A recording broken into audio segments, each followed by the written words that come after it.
1526 दिल्ली से तकरीबन 90 किलोमीटर दूर स्थित हरियाणा का पानीपत जिला, यही वह जगह है जहां पर भारत के भविष्य की एक नई तस्वीर छपी। बाबर अपनी 12,000 सैनिकों की टोली लेकर यहां पर उपस्थित होता है। कड़कड़ाती धूप में बाबर की सेना युद्ध के लिए पूरी तरह तैयार थी। उस वक्त दिल्ली शहर पर इब्राहिम लोदी का राज था। बाबर ने सोचा कि अगर वो कैसे भी करके इब्राहिम लोदी को दिल्ली की गद्दी से हटा देगा तो वह भारत में कब्जा जमा सकता है। हेलो एवरीवन, स्वागत है आप सबका फिर से एक नए वीडियो पे। कैसे हो? आशा करता हूँ कि आप लोग बहुत ही अच्छे होंगे। इस वीडियो में आप लोग को बताने वाला हूँ कि हमारे भारत देश में मुगल की स्थापना कैसे हुई, कि हमारे भारत में मुगलों की एंट्री कैसे हुई। इस वीडियो में आप लोग को यही बताने वाला हूँ। मुगल शासक का सबसे पहला साम्राज्य खड़े करने वाला शख्स था बाबर, जिसने अपने भारत में एंट्री करने के लिए दिल्ली के तख्त पे बैठे इब्राहिम लोदी को हराकर दिल्ली में राज खड़ा किया और बाबर ने ही सबसे पहले मुगल की स्थापना की। तो आइए इस वीडियो में देखते हैं कि किस तरह से मुगल हमारे भारत में आए और किस तरह से मुगल साम्राज्य काफ़ी वर्षों तक चला। तो आप लोग वीडियो में कंटिन्यू बने रहिएगा और अगर चैनल पर नए हो तो चैनल को प्लीज़ सब्सक्राइब कर लेना। और ये वीडियो जहाँ से मैंने लिया है उस चैनल का नाम है हिस्टोरी टेलीविज़न, तो आप लोग जाके इनके चैनल को प्लीज़ सब्सक्राइब कर लेना। वीडियो का लिंक आप लोग को डिस्क्रिप्शन में मिल जाएगा और इस वीडियो का पूरा क्रेडिट उन्हीं को जाता है। तो चलिए वीडियो को शुरू करते हैं। 1526 दिल्ली से तकरीबन 90 किलोमीटर दूर स्थित हरियाणा का पानीपत जिला, यही वह जगह है जहां पर भारत के भविष्य की एक नई तस्वीर छपी। बाबर अपनी 12,000 सैनिकों की टोली लेकर यहां पर उपस्थित होता है। कड़कड़ाती धूप में बाबर की सेना युद्ध के लिए पूरी तरह तैयार थी। उस वक्त दिल्ली शहर पर इब्राहिम लोदी का राज था। बाबर ने सोचा कि अगर वो कैसे भी करके इब्राहिम लोदी को दिल्ली की गद्दी से हटा देगा तो वह भारत में कब्जा जमा सकता है। और इसी सोच को लेकर बाबर इब्राहिम लोदी से जंग का ऐलान करता है। लोदी की सेना में करीब 1 लाख जवान और 1,000 हाथी थे। बाबर ये जानता था कि उसके पास लोगों की संख्या बहुत कम है, इसलिए बाबर ने युद्ध की सही रणनीति पर चलने का फैसला किया और इस काम में बाबर बहुत ही कुशल था। वह युद्ध से 1 सप्ताह पहले ही पानीपत के मैदान पर आ गया था और अपने हिसाब से सैनिकों की छोटी छोटी टुकड़ियां बनाकर चारों तरफ लगा दिया था। बाबर की सेना में करीब 4,000 बेहद ही खतरनाक तीरंदाज थे। दूसरी तरफ 1,000 बंदूक वालों के अलावा बाबर के पास वो हथियार भी था जिसके बारे में लोदी सोच भी नहीं सकता था, और वो हथियार कुछ और नहीं बल्कि चलती फिरती आग बरसाने वाली तोपें थी। दोस्तों, हिंदुस्तान की किसी भी जंग में इस तरह की तोपों का इस्तेमाल सबसे पहले बाबर ने ही किया था, इसलिए यहाँ पर होने वाले युद्ध में अभी तक किसी को भी ये अंदाजा नहीं था कि इन तोपों का सामना कैसे करना है। बाबर जंग का ऐलान तो कर आया, लेकिन उसके अंदर कम सैनिक होने की वजह से थोड़ा डर भी बना था। 21 अप्रैल 1526 शुक्रवार की सुबह को लंबे समय तक जंग चलने के बाद, इतनी बड़ी सैनिकों की टुकड़ी होने के बाद भी इब्राहिम लोदी बाबर के बनाए जाल में फंस गया। लोदी के 1 लाख जवान और 1,000 हाथी बाबर की सेना के आगे टिक ना सके, जिसका सबसे बड़ा कारण बाबर की सेना में मौजूद निडर सैनिक तो थे ही, उसके साथ साथ तोपों की आवाज से सेना में भगदड़ मच गई। इब्राहिम लोदी की सेना को बिल्कुल भी अंदाजा नहीं था कि वह इन खतरनाक तोपों से कैसे लड़े, इसलिए कुछ सैनिक जंग का मैदान छोड़कर भाग लिए और कुछ शहीद हो गए। यहाँ तक कि तोपों की आवाज इतनी ज्यादा तेज थी कि लोदी के हाथी अपनी सेना को कुचलते हुए भागने लगे, जिसकी वजह से अधिकतर सेना तो ऐसे ही ढेर हो गई। ऊपर से बाबर के तीरंदाज सैनिकों ने लोदी के भागते हुए सैनिकों पर तीरों की बौछार कर दी। ऊपर से इनके पास जो 1,000 बंदूकबाज थे, उन्होंने भी लोदी के सेना के अच्छे अच्छे तीरंदाजों को ढेर कर दिया। इब्राहिम लोदी भले ही चाहे जितना भी ताकतवर क्यों ना हो, लेकिन उसने वही एक गलती कर दी जो अक्सर ताकतवर लोग करते हैं, और वो ये है कि सामने वाले को कमजोर समझ लिया। तभी तो इब्राहिम लोदी ये भूल गया कि उसकी सेना में अगर सैनिक है तो बाबर की सेना में खतरनाक बंजारे लड़ाके हैं, जिन्हें जिंदगी और मौत के आगे कुछ भी समझ में नहीं आता है। ऊपर से बाबर की सेना में गजब का भाईचारा था।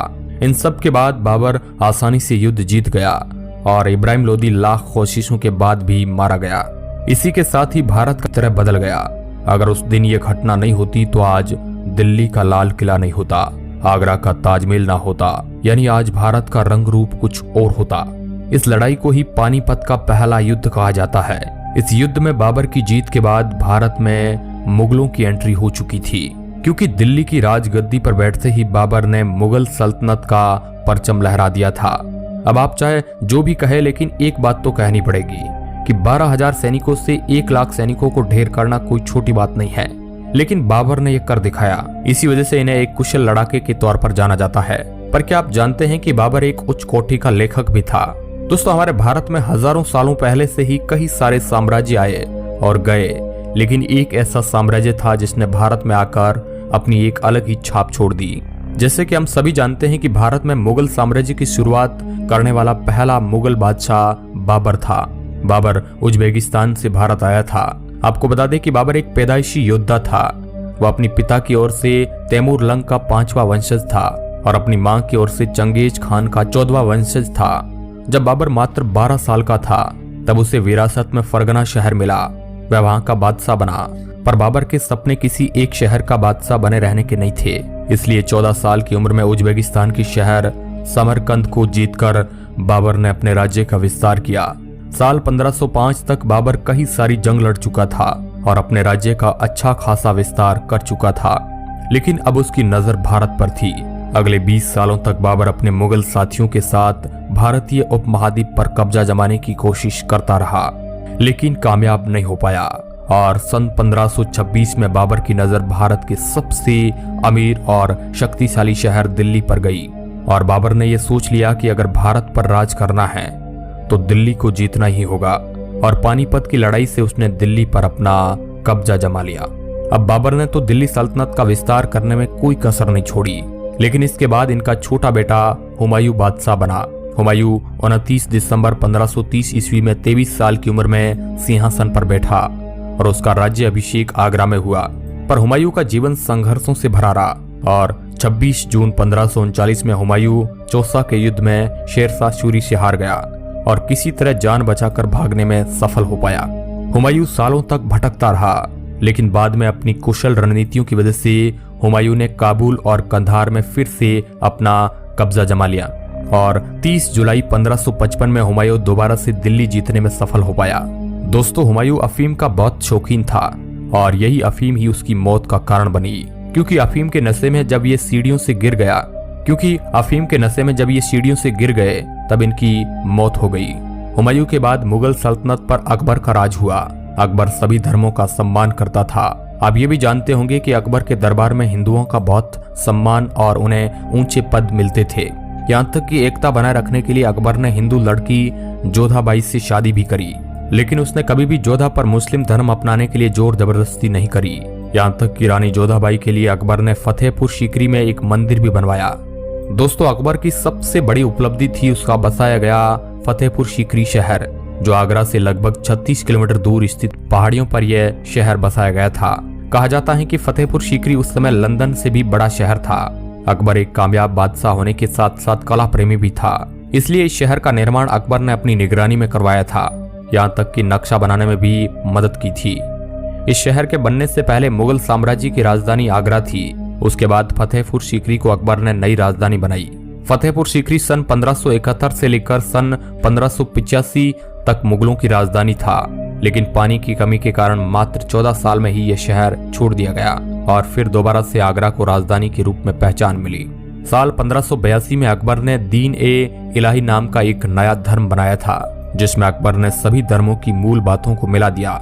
लेकिन अकबर का यह धर्म ज्यादा समय तक नहीं चल पाया और कई सारे लोग इस धर्म के खिलाफ हुए, जिस वजह से अकबर ने तो इस धर्म को अपनाया ही था, लेकिन इनके अलावा केवल 19 लोग ही इस धर्म को अपना मानते थे। बाकी हर कोई अपने अपने धर्म पर ही चलना स्वीकार करते थे।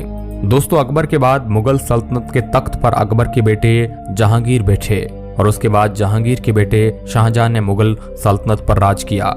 अब आप तो ये जानते ही हैं कि शाहजहां के राज में भारतवर्ष में कितनी सारी नायाब चीजों का निर्माण हुआ, जिसमें सबसे अनोखी चीज और कुछ नहीं बल्कि हमारे भारत का ताजमहल है, जिसे दुनिया के 7 अजूबों में से एक माना जाता है। और इसकी खूबसूरती इतनी ज्यादा बेहतरीन है कि इसे देखने के लिए हर साल सैलानी भारत में आगरा में जाते हैं और सफेद संगमरमर के पत्थरों से बने ताजमहल की खूबसूरती को निहारते हैं। और अंत में सबसे कट्टर और खतरनाक औरंगजेब आए। औरंगजेब अपनी इस्लामिक नियमों का कठोरता से पालन करते थे। यही कारण है कि औरंगजेब कभी शराब नहीं पीता था। पर इसका यह मतलब नहीं है कि औरंगजेब अच्छा था, क्योंकि उसे इतिहास का सबसे क्रूर मुगल बादशाह माना जाता है। सबसे बड़ी जीत तो मुगल सल्तनत के तख्त पर बैठने के लिए औरंगजेब ने अपने 3 सगे भाइयों को मौत के घाट उतार दिया और अपने माता पिता को बंदी बना दिया। यहाँ तक कि जो लोग मुस्लिम नहीं थे उन पर लगाए जाने वाले जजिया कर को अकबर ने बंद तो कर दिया, लेकिन औरंगजेब ने अपने शासन में उसे फिर से लागू कर दिया। दोस्तों, उस समय के कवियों और लेखकों ने भी औरंगजेब के अत्याचारों का जिक्र किया। अब इन सब चीजों से तो साफ पता चलता है कि औरंगजेब कितना ज्यादा अत्याचारी शासक था।